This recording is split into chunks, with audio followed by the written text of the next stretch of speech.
आयुषी चौधरी,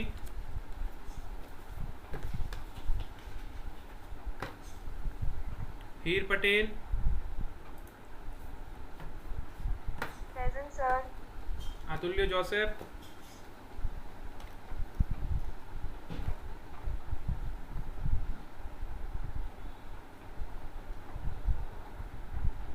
हर्ष Gamit, present sir. Tisha Rami, present sir. Anoop Chaudhary, Komal Chaudhary, Maitri Pancholi, Shubhne Chaudhary, Kareena Chaudhary, present sir. Vatsal, Krisha Bhakta, present sir. Hetvi Patel, present sir. Dheeraj, Bhuvaneshwari, Palak Chaudhary, Deep Gamit, Nand Patel, present sir. Nisarg Panchal, Karnavi Chaudhary, present sir. Khyati, present sir. Priyank, Shiv Mistry, Het Chaudhary, Shivam Tailor, Bhavini Patel, Rit Chaudhary, present sir. Bhavesh Gamit, यश गांगुड़े, हर्ष पटेल,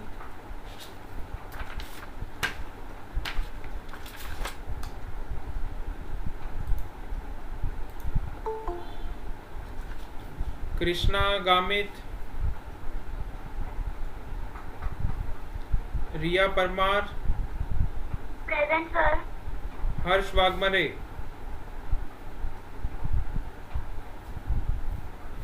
चलो किसका attendance रह गया अब जल्दी बताओ।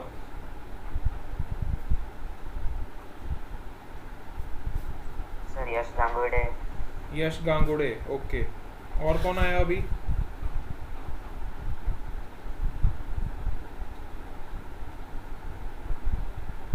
डन। आज बहुत कम बच्चे आए, क्यों? सब छुट्टी पे चले गए? नेटवर्क नहीं आ रहा क्या आप लोगों का?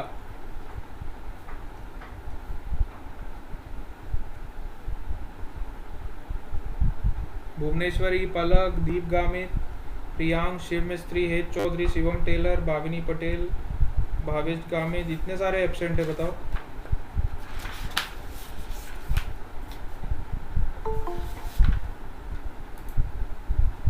चलो क्लास स्टार्ट करते हैं अपन। जो आए हैं वो तो पढ़ेंगे ना, जो नहीं आए उनका हम क्या करें।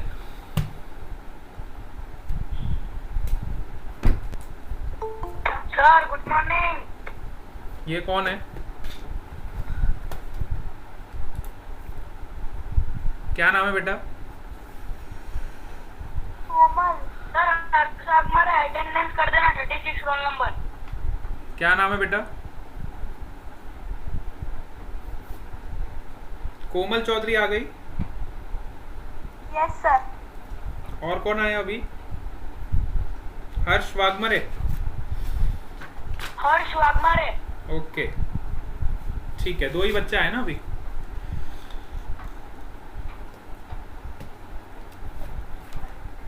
चलो कल की क्लास में हमने क्या डिस्कस किया था? सर हर्ष वाघमारे 36 रोल नंबर। हाँ बेटा हो गया, आपका प्रेजेंट हो गया। यस कल हमने क्या डिस्कशन किया था? मैग्नेटिक फील्ड के बारे में। हाँ हम डिस्कस कर रहे थे कि मैग्नेटिक फील्ड कौन कौन से फैक्टर्स पे डिपेंड करती है। एक फैक्टर मैंने आपको बताया था कि मैग्नेटिक फील्ड जो प्रोड्यूस होती है it depends on the current. जितना ज़्यादा आप करंट पास करोगे कंडक्टर में उतनी ज़्यादा मैग्नेटिक फील्ड प्रोड्यूस होगी, है ना। जितना कम करंट होगा उतनी कम मैग्नेटिक फील्ड प्रोड्यूस होगी। So magnetic field is directly proportional to your current. ठीक है, ये पार्ट हम कल डिस्कस कर चुके थे। यहाँ तक सब क्लियर हो? Yes sir. मैंने आपको कुछ होमवर्क के क्वेश्चंस भी दिए थे, जहाँ तक हम अभी पढ़ चुके हैं वहाँ तक के आपको क्वेश्चंस मैंने सेंड किए थे आंसर्स के साथ। तो आपको वो सारे अपनी कॉपी में लिखने थे, जिन्होंने नहीं लिखे वो उसको नोट डाउन कर लेंगे।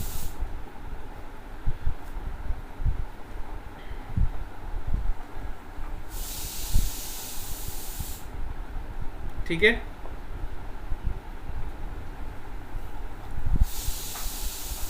Okay sir. और पहला फैक्टर तो हम डिस्कस कर चुके थे कि magnetic field is directly proportional to your current. ठीक है,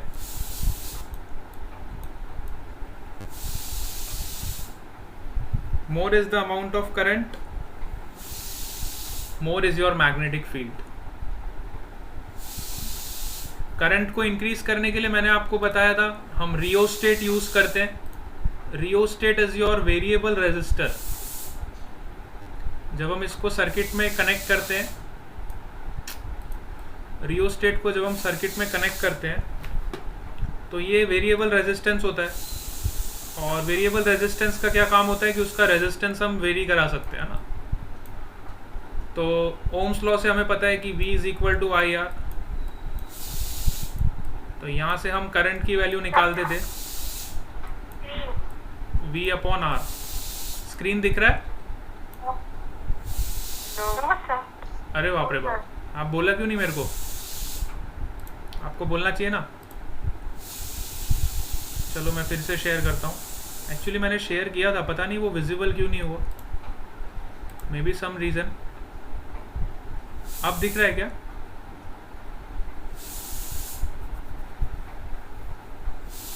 नाउ इट्स विजिबल?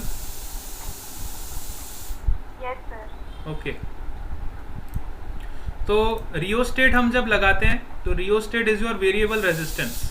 हम क्या करते हैं, रियोस्टेट की हेल्प से रेजिस्टेंस को इंक्रीज कर सकते हैं, रेजिस्टेंस को डिक्रीज भी कर सकते हैं। तो रेजिस्टेंस को इंक्रीज करेंगे तो करंट क्या होगा? हाँ, if we increase the resistance what will be the current? Current will decrease. If you decrease the resistance, then current will increase. If current will increase, then your magnetic field will also increase. इस तरह से हम arrangement use करते हैं circuit में, हम resistance को control कर सकें। और अगर आपका पोटेंशियल कांस्टेंट है ना, आपकी सर्किट का अगर पोटेंशियल कांस्टेंट है तो current will be inversely proportional to R. If the potential is constant then current will be inversely proportional to R। ये पॉइंट हम कल डिस्कस कर चुके थे। ये तो एक फैक्टर हो गया। इसके अलावा दूसरा फैक्टर क्या होता है? सेकेंड फैक्टर है, देखो, distance. Magnetic field is inversely proportional to distance. Magnetic field is inversely proportional to distance. अब इसका क्या मतलब है? देखो, सपोज करो आपने क्या किया, एक मैग्नेटिक कंपास लिया और उसको आपने वायर के पास रख दिया। सपोज ऐसी कोई वायर है और इसमें करंट फ्लो हो रहा है। ठीक है, current is flowing in this wire और यहाँ पे आपने एक मैग्नेटिक कंपास रख दिया।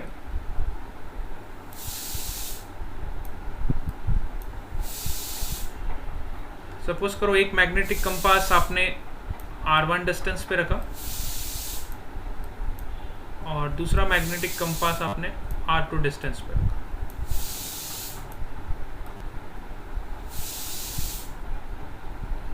ठीक है, तो अब बताओ कहाँ पे मैग्नेटिक फील्ड ज्यादा होगा?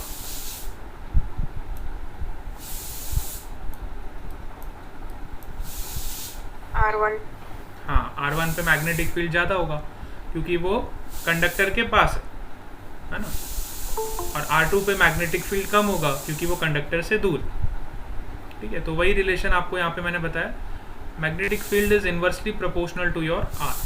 जितना आप कंडक्टर के पास अपना मैग्नेटिक कंपास रखोगे उतना ज़्यादा आपको डिफ्लेक्शन शो होगा, उतनी ज़्यादा आपकी मैग्नेटिक फील्ड हो। जितना आप ज़्यादा दूर रखोगे मैग्नेटिक कंपास को उतना कम उसकी मैग्नेटिक फील्ड हो। ठीक है, this was the second factor. Third factor was, बस दो ही फैक्टर है, मेजरली तो दो फैक्टर है। तो ये दो फैक्टर्स आपको पता होने चाहिए, एक तो डिस्टेंस पे डिपेंड करता है और दूसरा करंट पे डिपेंड करता है। ठीक है,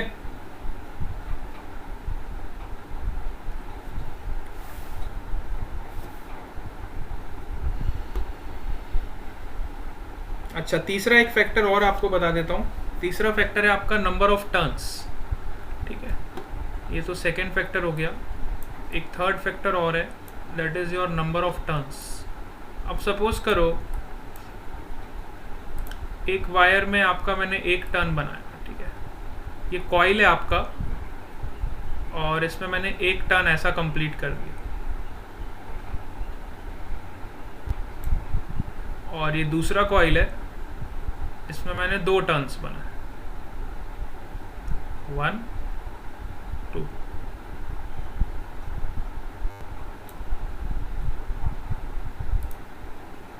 और सपोज करो दोनों कॉइल्स में मैंने आई करंट पास किया।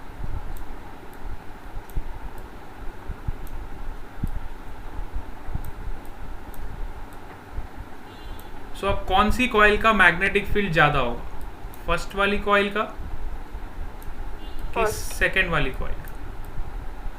फर्स्ट।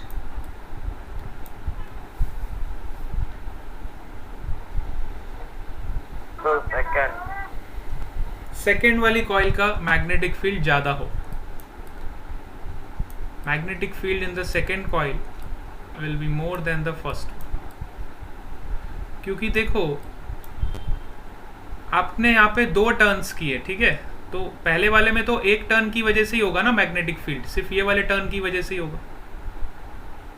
दूसरे वाले कॉइल में दोनों टर्न्स की वजह से मैग्नेटिक फील्ड प्रोड्यूस होगी, इससे भी प्रोड्यूस होगी और ये वाले टर्न से भी मैग्नेटिक फील्ड प्रोड्यूस होगी। समझ आया आपको? So magnetic field is directly proportional to your number of turns.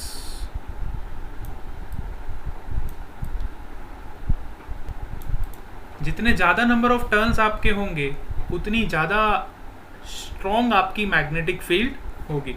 इसलिए आपने देखा होगा इस तरह का आपका मटेरियल डिजाइन किया जाता है। सपोज करो ये कोई मेटल का कंडक्टिंग मटेरियल है, इसके ऊपर हम बहुत सारी कॉइलिंग करते हैं इस तरह की, हम बहुत सारी कॉइलिंग करते हैं, इसको हम विंडिंग बोलते हैं, winding of one loop over the another loop. इतनी सारी कॉइलिंग हम इसलिए करते हैं ताकि हमें ज़्यादा से ज़्यादा मैग्नेटिक फील्ड मिले। ज़्यादा से ज़्यादा अगर हमें मैग्नेटिक फील्ड चाहिए तो हम ज़्यादा से ज़्यादा अपने टर्न्स को इंक्रीज करेंगे। अच्छा, तो हमारे पास दो वेज हो गए। पहला तरीका तो ये है, या तो हम करंट की वैल्यू को इंक्रीज करें। करंट की वैल्यू को इंक्रीज करने के लिए हम रियोस्टेट यूज़ करेंगे, जिसमें हम रेजिस्टेंस की वैल्यू को डाउन करेंगे, करंट की वैल्यू को इंक्रीज करेंगे, तो हमारी मैग्नेटिक फील्ड जो होगी वो ऑटोमेटिकली इंक्रीज हो जाएगी। एक तरीका तो हमारे पास ये है। दूसरा तरीका, या तो हमें अगर करंट को कांस्टेंट रखना है, अगर हमें करंट को इंक्रीज नहीं करना है, तो हम नंबर ऑफ टर्न्स को इंक्रीज कर देंगे। If I want to keep current as a constant and then also I want to increase the magnetic field, then I will increase the number of turns. If number of turns will increase, then your magnetic field also increase. ठीक है, तो आपके पास दो methods है। या तो आप current को इंक्रीज करो, ऐसा कोई अरेंजमेंट करो सर्किट में रियोस्टेट लगा के कि आपका करंट बढ़ जाए जिससे आपकी मैग्नेटिक फील्ड इंक्रीज हो जाए। या तो आप अगर करंट को कांस्टेंट रखना चाहते हो तो आप उस कंडक्टर के ऊपर इतनी सारी कॉइलिंग कर दो, इतनी सारी कॉइलिंग कर दो कि मैग्नेटिक फील्ड आपकी इंक्रीज हो जाए। समझ आया?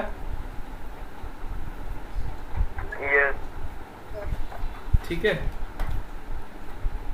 तो इस तरह का अरेंजमेंट किया जाता है।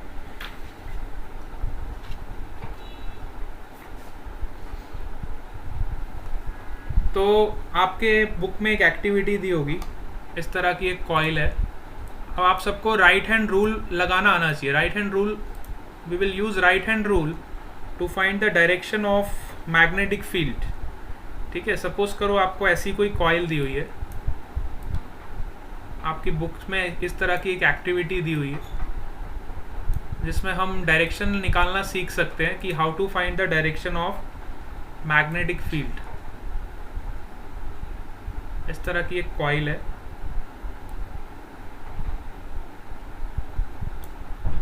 और ये इस तरह से सर्किट से कनेक्टेड है।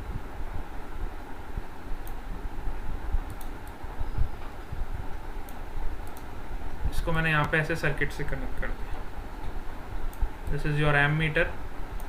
एम मीटर क्या करता है बताओ? This is your key, this is your battery,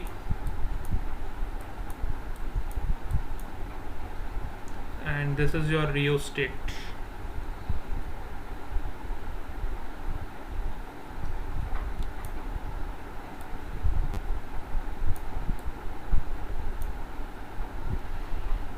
ठीक है, सो इस तरह के आपकी मैंने एक सर्किट बना दी। अब करंट कहाँ से फ्लो करेगा? देखो, पॉजिटिव से निकलेगा, इस तरह से जाएगा, इस कॉइल में एंटर करेगा और फिर रोटेट होके फिर से नीचे आ जाए। This is the direction of current. This is your rheostat.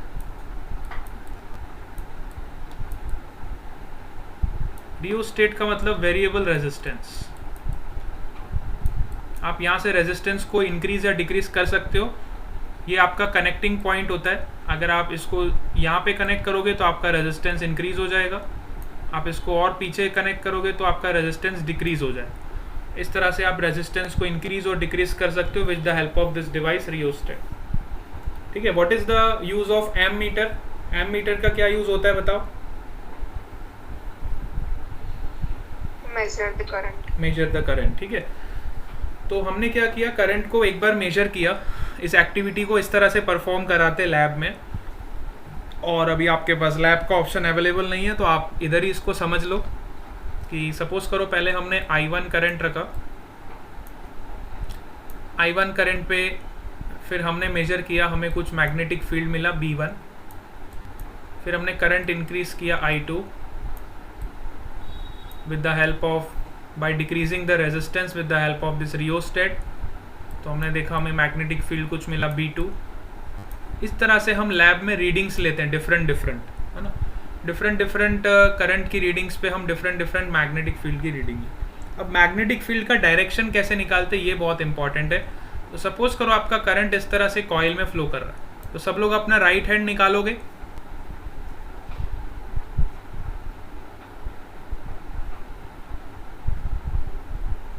Yes, सबने निकाला? हाँ सर। अब देखो, अगर मैं इस पॉइंट की बात करूं, let's say this point is your A. ठीक है, इधर आपका करंट कहाँ जाएगा? ऊपर की तरफ। तो आप अपने थंब को ऐसे ऊपर की तरफ ले जाओ और अपनी फिंगर्स को कर्ल करो। थंब को अपवर्ड डायरेक्शन में ले जाओ ए पॉइंट के अबाउट, और फिंगर्स को ऐसे कर्ल करो। तो आपको देखो इस तरह के पैटर्न्स मिलेंगे।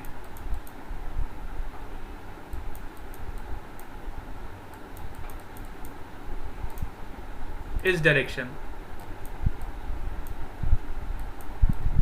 when you curl your fingers you will get the patterns in this direction। इस तरह के आपको पैटर्न्स मिलेंगे।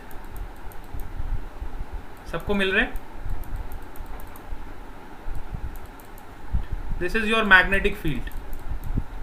ये करंट कैरिंग वायर की वजह से जो मैग्नेटिक फील्ड प्रोड्यूस हो रही है उसके इस तरह के आपको पैटर्न्स मिलेंगे।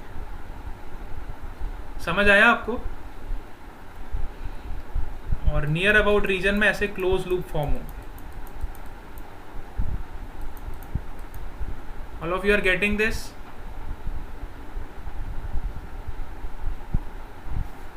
अब सपोज करो यहाँ पे अगर मुझे लगाना है राइट हैंड रूल, तो ये वाला पॉइंट कंसिडर करो, फिर से समझो।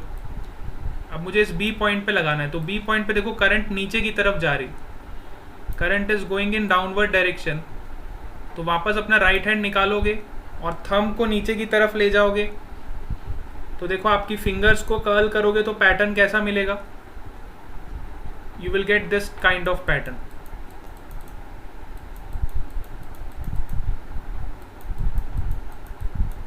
In this direction, this is representing your magnetic field.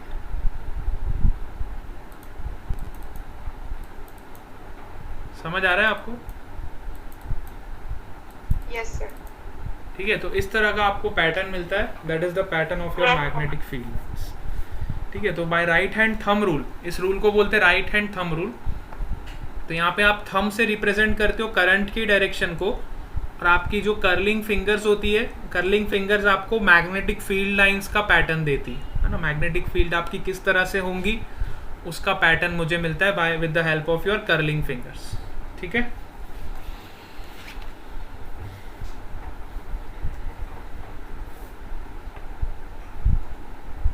चलो ये पॉइंट अगर आपको क्लियर हो गया, तो अब हमारा नेक्स्ट जो टॉपिक है magnetic field due to current in a solenoid.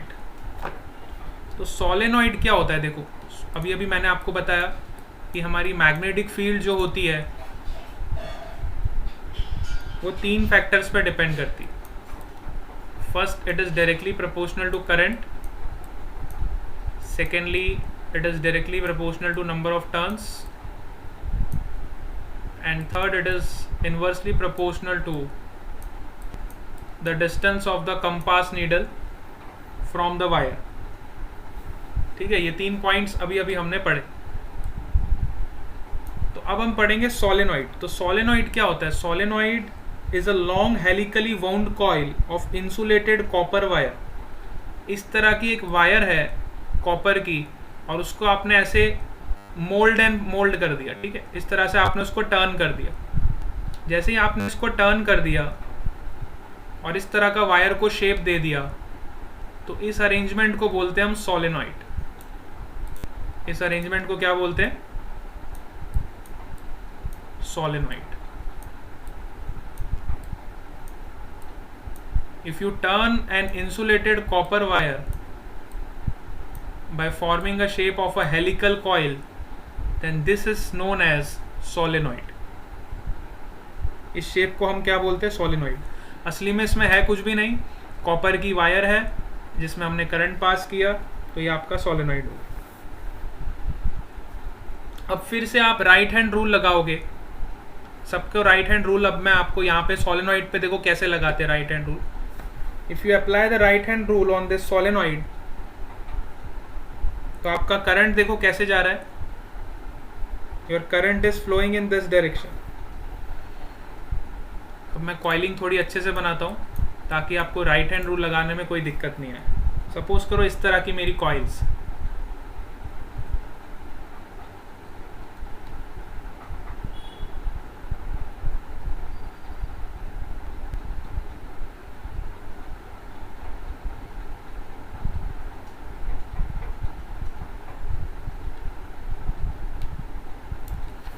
और करंट ऐसे फ्लो कर रहा है।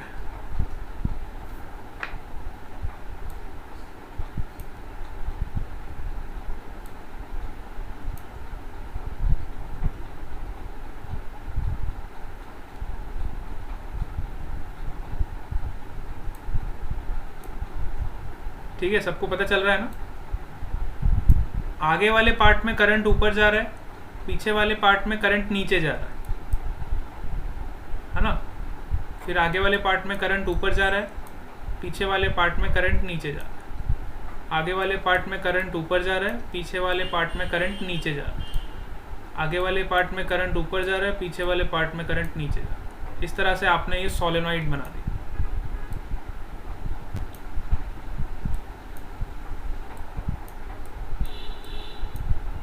सबको डायग्राम अच्छे से दिखाई दे रहा है?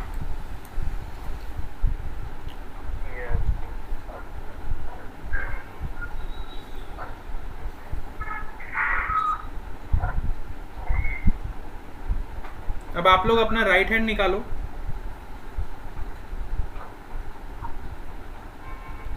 और अपने राइट हैंड को इस कॉइल के अराउंड अपनी फिंगर्स को टर्न करो।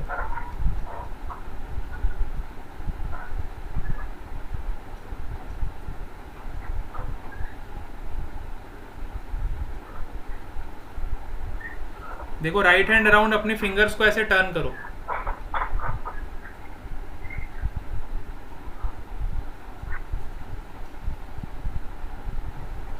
सबने टर्न किया?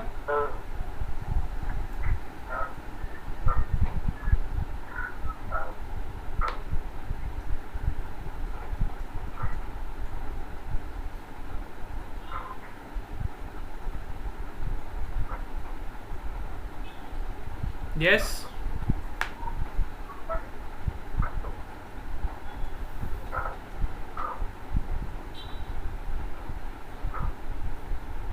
अच्छा, आप यहां से देखो, इधर से आप इस सोलेनॉइड को देखो, अपनी आंखों को इधर रखो, ऑब्जर्व फ्रॉम हियर।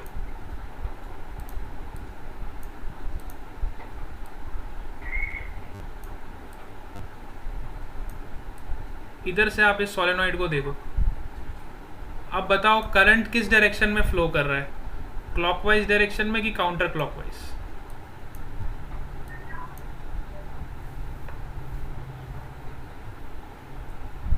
क्लॉकवाइज। इधर से आप देखो, लेफ्ट साइड से देखो।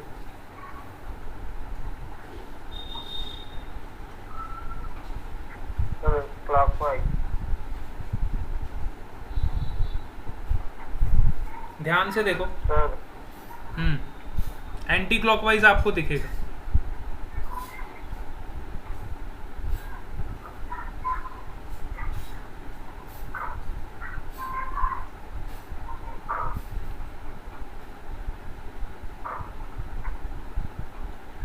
क्लॉकवाइज दिख रहा है? कितनों को क्लॉकवाइज दिख रहा है? मुझे पता है यहाँ पे आपको थोड़ा देखने में इसको कंफ्यूजन होगा, इसलिए मैंने आपको एक क्वेश्चन पूछा। कितने बच्चों को क्लॉकवाइज नजर आ रहा है, ये बताओ।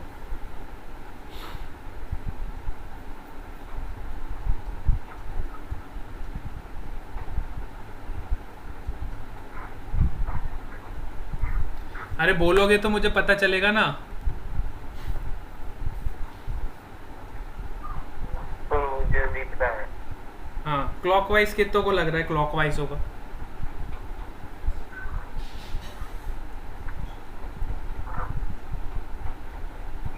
देखो, इस तरह के कंफ्यूजन को अवॉइड करने के लिए, क्लॉकवाइज है कि एंटी क्लॉकवाइज है, माना कि हमें बहुत कंफ्यूजन हो रहा है, तो हमने क्या किया, एक शॉर्ट ट्रिक निकाली। सपोज करो ये आपका कॉइल है, ठीक है?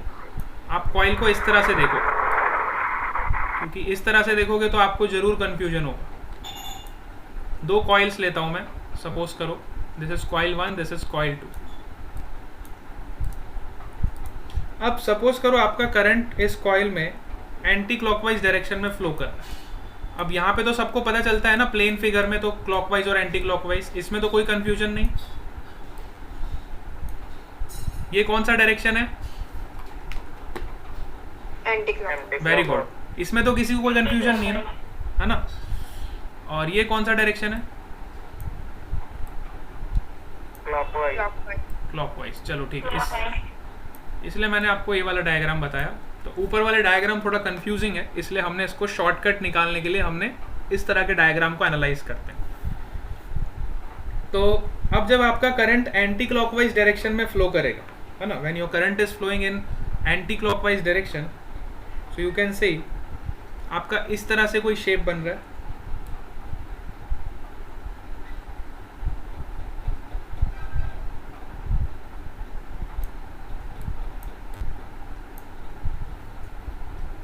है ना?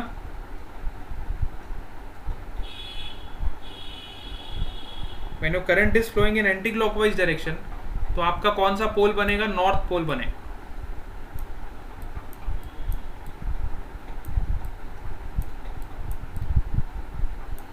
And when the current is flowing in clockwise direction,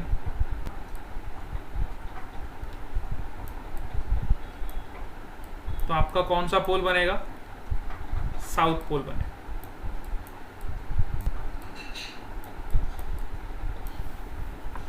ठीक है?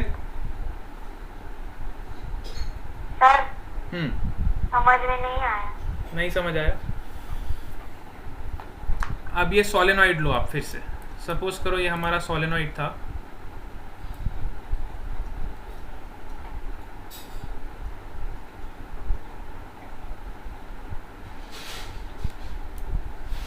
ठीक है।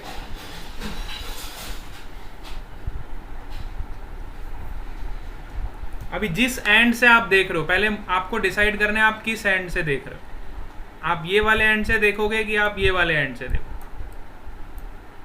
ठीक है। तो सपोज करो मैंने ये वाले एंड से कॉइल को देखा, इधर से मैं कॉइल को देख रहा हूं और करंट आपका ऐसे फ्लो कर रहा है। तो इधर से जब मैं कॉइल को देखूंगा, हाँ, तो यहां पे आपका साउथ पोल बनेगा और यहां पे आपका नॉर्थ पोल बनेगा।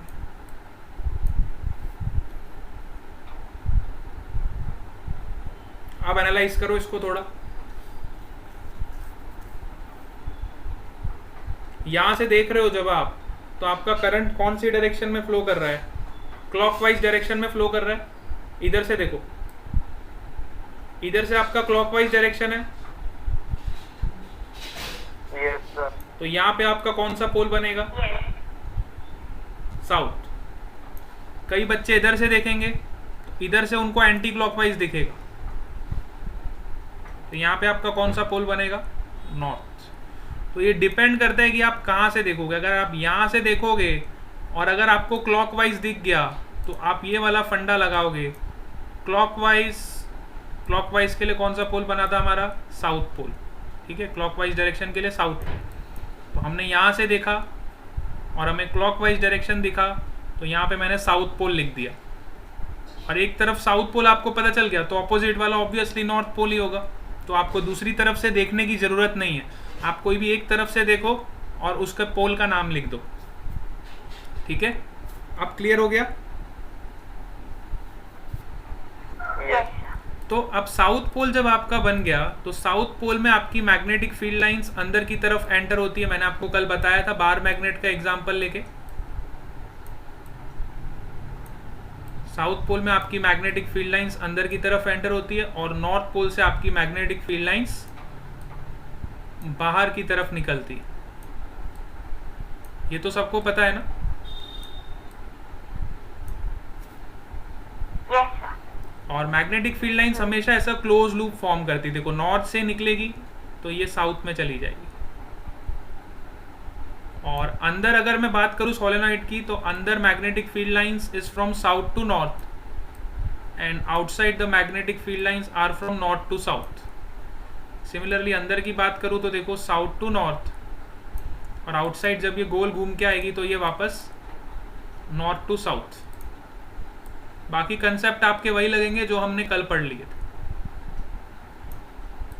सारी प्रॉपर्टीज वही लगेगी। जैसे हमें किसी भी पॉइंट पे मैग्नेटिक फील्ड लाइन निकालनी है, मैग्नेटिक फील्ड की डायरेक्शन, तो हम क्या ड्रॉ करेंगे? टेंजेंट ड्रॉ करें। जिस भी पॉइंट पे हमें मैग्नेटिक फील्ड लाइन निकालनी है तो हम वहां पे टेंजेंट लाइन ड्रॉ करें। And also we know that no two magnetic field lines intersect each other. कोई भी मैग्नेटिक फील्ड लाइन एक दूसरे को इंटरसेक्ट नहीं करेगी। तो आप यहाँ पे देख सकते हो कि एक सोलेनॉइड जो है, a solenoid behaves like a bar magnet. Solenoid किसकी तरह बिहेव कर रहा है?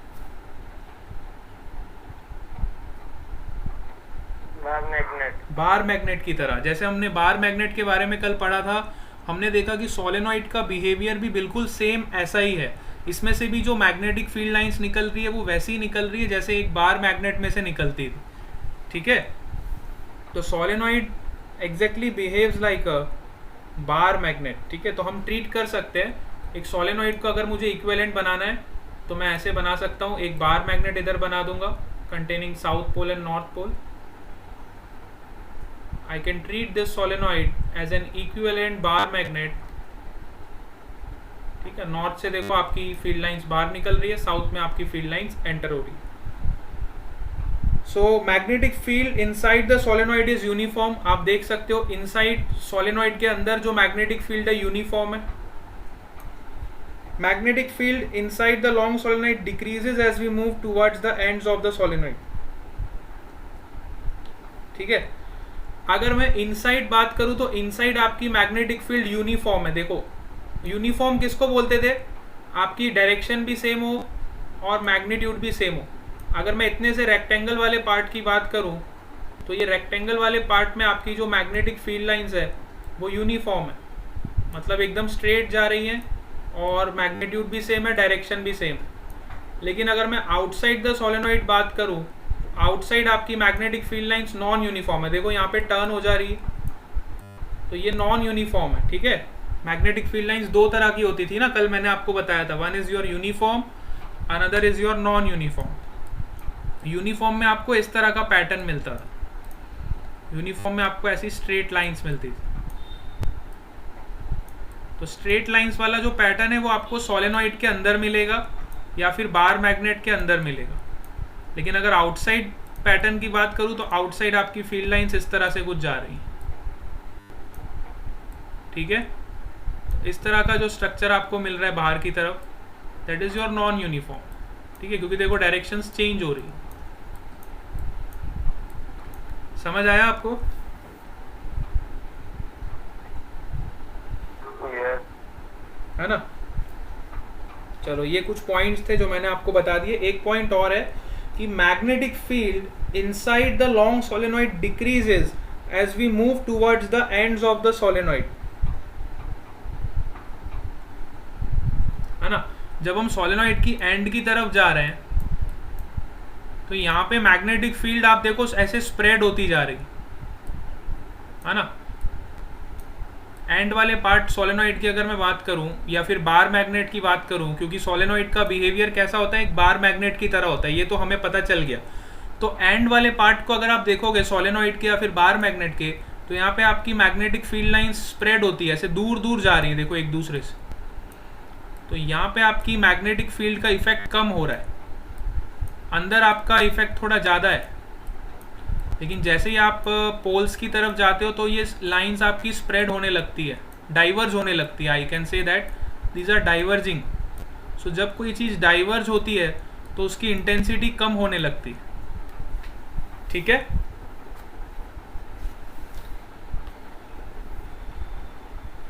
चलो अब हम आज, हाँ बताओ बेटा, कोई डाउट है क्या? सर ये अभी समझाया वो समझ में नहीं आया। अच्छा देखो ये वाला समझ नहीं आया। अब देखो सपोज करो मैं कहूँ यहाँ पे बहुत सारी फील्ड लाइंस एक साथ इकट्ठी हो रही है,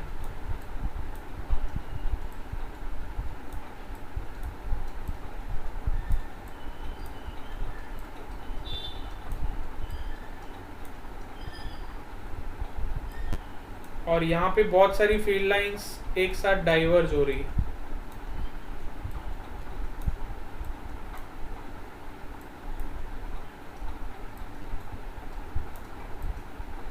तो जब आप इस पॉइंट से इस पॉइंट मूव करोगे, suppose this is your south pole, this is your north pole, this is your solenoid,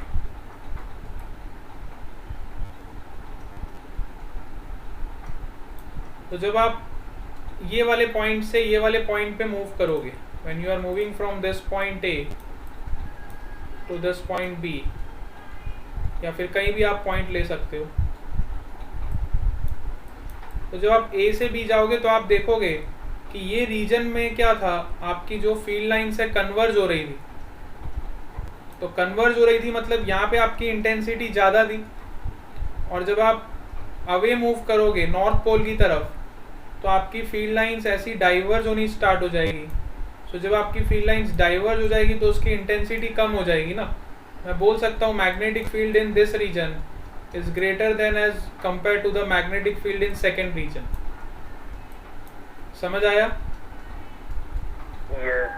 यहाँ पे आपकी मैग्नेटिक फील्ड की इंटेंसिटी ज्यादा है, अंदर आपकी मैग्नेटिक फील्ड की इंटेंसिटी कांस्टेंट है, यूनिफॉर्म है, और बाहर आपकी मैग्नेटिक फील्ड की इंटेंसिटी कम होती जा रही। समझ आया अब आपको? Yes sir. इस तरह से इसका बिहेवियर होता है। चलो आज हम क्लास को यहीं पे एंड करते हैं। नेक्स्ट क्लास में हम इलेक्ट्रोमैग्नेट्स के बारे में कुछ बात करेंगे, बहुत इंटरेस्टिंग टॉपिक है। तो यहाँ तक सब आप नोट्स कंप्लीट करके रखना। हाँ बेटा, मेरी प्रेजेंट आज बाकी रह गई है। क्या नाम है? मिस्त्री शिव। हैं? शिव मिस्त्री। शिव मिस्त्री। क्यों लेट आया आप? तो थोड़ा लेट हो गया, नेटवर्क प्रॉब्लम था उसके लिए। चलो नेक्स्ट क्लास से ध्यान रखना, अभी तो मैंने प्रेजेंट लगा दिया। ठीक है, आज हम क्लास को यहीं पे एंड कर रहे हैं। किसी को कोई डाउट है तो पूछ लो। Any doubts? Yes, no sir. All of you? Tisha, Krisha, Khyati, no sir, no doubt. चलो हीर, कर्णवी, करीना, कोई डाउट नहीं? चलो ठीक है, no sir, no doubt. Okay. चलो नेक्स्ट क्लास में हम आगे डिस्कस करेंगे। यहाँ तक के नोट्स और होमवर्क कंप्लीट करके रखना। Bye bye to all of you. Bye sir. Bye sir.